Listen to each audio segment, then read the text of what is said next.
আচ্ছা গিন্নি, ঘরে তো খাওয়ার মতো কিছুই নেই, তুমি ঘরে থাকো, আমি জঙ্গলে কাঠ কেটে নিয়ে আসতেছি। এক গ্রামে থাকত এক গরিব দিনমজুর কাঠুরে।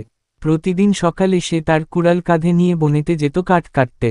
কঠোর পরিশ্রমই ছিল তার একমাত্র ভরসা। একদিন কাঠ কাটতে কাটতে তার কুড়ালটি হঠাৎ করে পাশের নদীতে পড়ে গেল।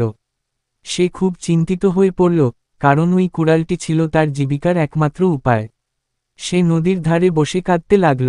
তখন হঠাৎ এক জলের পরী নদী থেকে উঠল এবং জিজ্ঞেস করল, তুমি কেন কাঁদছ, কাঠুরে?